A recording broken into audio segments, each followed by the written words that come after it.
Today, once more, they will replenish themselves, cheat death again, through the power of their source. Matt Stone, 180degreehealth.com. Hello, boys and girls. It's Matt Stone of 180 Degree Health. I am moving out of this apartment that I'm in. I was just in Reno for about 6 or 7 weeks.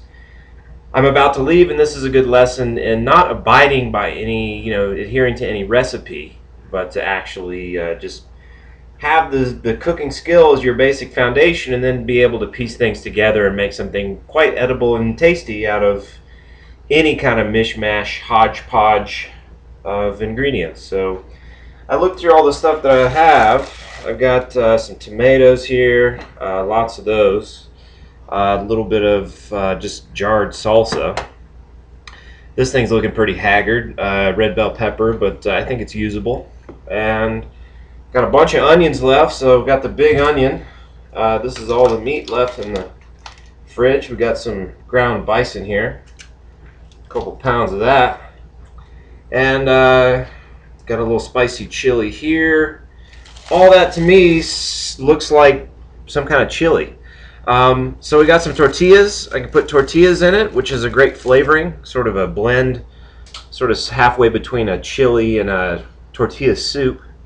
And then I found this. I wasn't even planning on putting this in there, but I ordered, from like a barbecue place here in town, Dickey's Barbecue. Actually, that probably is backwards for you. Sorry.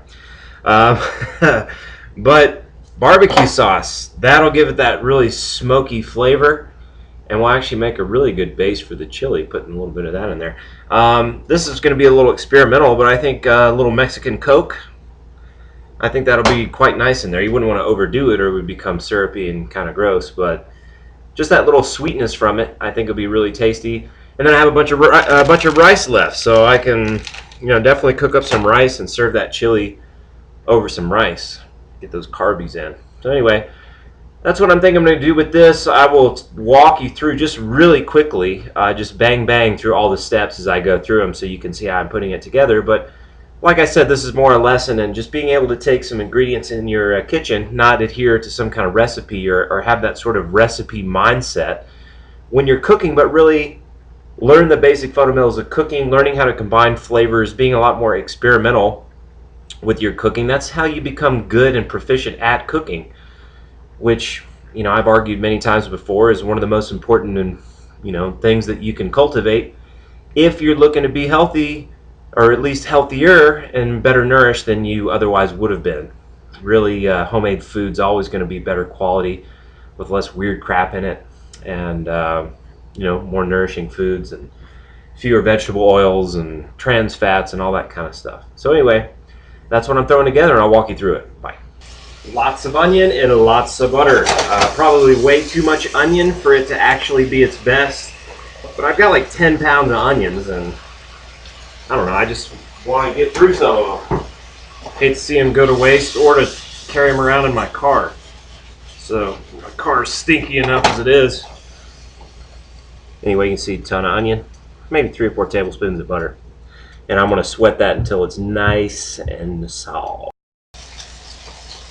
Brown the meat. This is ground bison, and normally I'd probably try to do it in the pot, but that is literally the smallest, or the largest pot rather, in this kitchen. So I need a wide surface area so that it will get brown, and this will actually come out a lot nicer now that I'm taking the time and care to brown the beef separately. Of course, I'll pour all the juices and the oils and grease and stuff that comes out and renders out of it in the chili itself to make it more flavorful. As you can see, red bell pepper did sneak in there, and I'll make sure everything is nice and soft in there before I add any liquid. Bison, nice and brown. Cooking down nicely. Nice chopped serrano going in. Alright, gonna deglaze with the Coca-Cola. And the Mexican Coke is made with sucrose, not high fructose corn syrup. That's why I got it. I think it's a step up. But I'm going to let that reduce before I add the salsa, the meat, all the other stuff. Okay, the Coca-Cola is almost down. It's time for some meat. Notice I broke that into manageable chunks. Scrape that goodness out of there.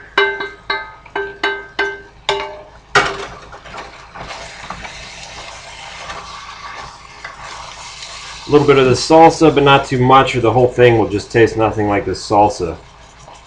A little flavor enhancer action in this wonderful American store-bought product, and it will pretty much overpower the whole thing. This barbecue sauce is really good. I think that's going to give it an awesome chili flavor. I'm going to use all that. And then I got all these tomatoes.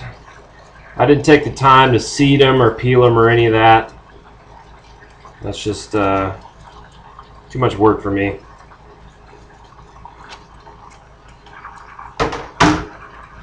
But if I were making it, you know, professionally in a professional kitchen, I'm sure I would have taken the time to do that. Anyway, I might have to add a little liquid. We'll see what these tomatoes, as they start to cook, they release liquid.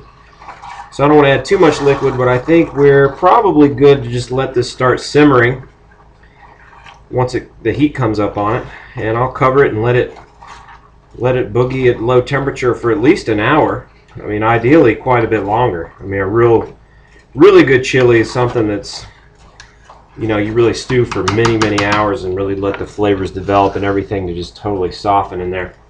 Anyway, that's it so far. That's most of the phase one here, and we'll take a look at the finished product, or close to it, when it gets to be that time.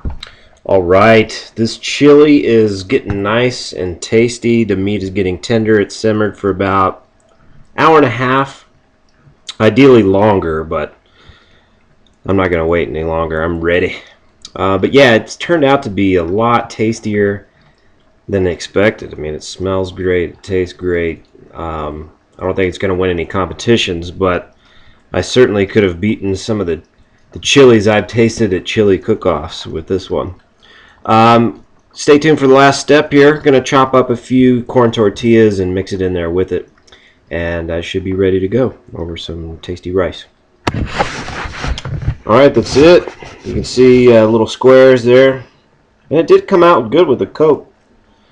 I'll cook it just for a few more minutes to let those sort of soak up all that extra liquid in there and make sort of a more, you can see it's pretty watery. I want it to have a thicker chili consistency. And those tortillas will soak that right up.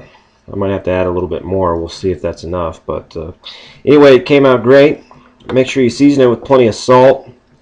I didn't show that step, but that's obviously a key step that really brought out the flavor and made this pretty tasty.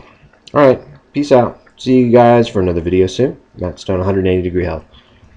Subscribe to the 180 Degree Health channel now, or you will be abducted by lesbian Nazi hookers from outer space and forced into a weight loss program. It doesn't matter what you had for lunch, just eat it, eat it, eat it, eat it, eat it. Open up your mouth and feed it.